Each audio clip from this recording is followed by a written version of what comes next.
নিয়োগের দাবিতে Malda press corner সাংবাদিক বৈঠক হলো মালদা জেলা প্রাইমারি নিয়োগ 2009 যোগ্য চাকরিপ্রার্থী মঞ্চ সংগঠনের দাবি 2009 সালে প্রাথমিক শিক্ষক নিয়োগ প্রক্রিয়ায় জেলায় মোট 1331টি শূন্যপদ ছিল। এর মধ্যে প্রথম দফায় 700 জন, দ্বিতীয় দফায় 312 জন নিয়োগ করা হলেও এখনো প্রায় 400 যোগ্য প্রার্থী চাকরি থেকে বঞ্চিত রয়েছেন। চাকরি প্রার্থীদের অভিযোগ নিয়োগ প্রক্রিয়ায় ব্যাপক অনিয়ম ও দুর্নীতি হয়েছে। তারা জেলা প্রাথমিক শিক্ষা সংসদ এবং তৎকালীন শাসক দলের বিরুদ্ধে স্বজন পোষণ ও দুর্নীতির অভিযোগ তোলেন। মঞ্চের সদস্যদের দাবি দীর্ঘ 17 বছর ধরে তারা ন্যায্য অধিকার থেকে বঞ্চিত।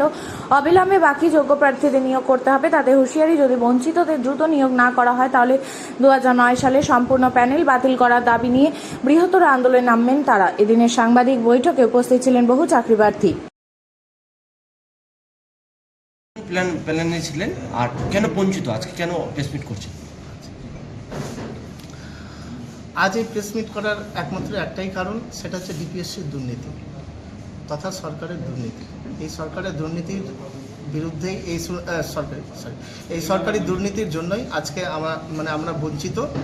এই বঞ্চিত হওয়ার একমাত্র মূল কারণ এখানে আমরা ডিপিএসসিকেই দেব। কারণ যে ওদের বডি ঠিকঠাক গঠন ছিল কি ছিল না সেটা বড় ব্যাপার নয়, কিন্তু তারা এ সত্ত্বেও তারা কিন্তু নিয়োগ দিয়েছে। কিন্তু যাদেরকে নিয়োগ দিয়েছে তারা তো 8.625 পেয়ে চাকরি পেয়েছে। হ্যাঁ, সেখানে সরকার পক্ষের উকিল এবং পিটিশনারদের উকিল একত্রিত হয়ে সেই ব্যাপারটা তারা সমাধান করে নিয়েছে। সরকারের সদিচ্ছা হয়েছে, তাদেরকে দিয়েছে, কিন্তু সরকার এটা দেখেনি যে 8 থেকে যারা বেশি পেয়ে বসে আছে তাহলে তাদের কি হবে। সেই জন্যই আজকে কিন্তু আমরা কত সালে পরীক্ষা দিয়েছিলেন, কতটা সিট ছিল আর কতজন বাকি আছে এখনো? আচ্ছা, 2009 সালে পরীক্ষা হয়েছিল। 2009 সালে সেটা সিপিএমের আমলে ছিল। তারপরে সেই পরীক্ষাটা আবার রি-এক্সামটা হয় হচ্ছে 2014 সালে আর কি।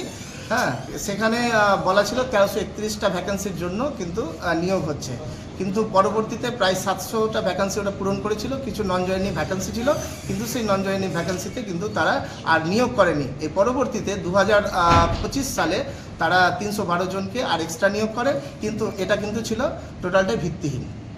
আর এক্ষেত্রে যেহেতু কাট আউট ডেট বেঁধে দিয়েছে, সেজন্য আমরা কোর্টে সেরকম কোনো সুযোগ পাইনি বলার। তবু আমাদের আইনি লড়াই জারি আছে।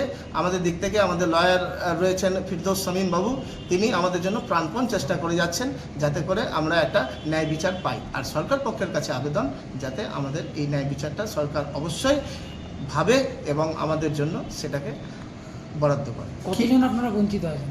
আমরা এখন বঞ্চিত আছি প্রায় 400 জন। কিভাবে লড়বেন? প্রথমতই যেহেতু আমরা বঞ্চিত, সেই জন্য আমরা প্রথমেই যাব আমাদের যে শিক্ষামন্ত্রী দীপক বর্মন স্যার, ওনার কাছে যাব। ওনার কাছে আমাদের যে প্রবলেমসগুলো রয়েছে সেগুলো নিয়ে আলোচনা করব। পরবর্তীতে আমাদের সিএম অর্থাৎ আমাদের প্রাণপ্রিয় দাদা শুভেন্দু দা রয়েছে, ওনার কাছেও যাব আমরা। হ্যাঁ, আর এটাতে আমাদেরকে বাকি যারা আছে তারা কিন্তু অবশ্যই সহযোগিতা করবেন এবং প্রত্যেকে আমাদের পাশে আছেন। আপনার নাম? আমার নাম হচ্ছে এমডি সাফিউল ইসলাম। হয়েছে ওটা যেন ভালোভাবে ভেরিফিকেশন করা হয়, এটাই আমাদের মূল বক্তব্য। আপনার নাম? শিপি দেওয়ারি।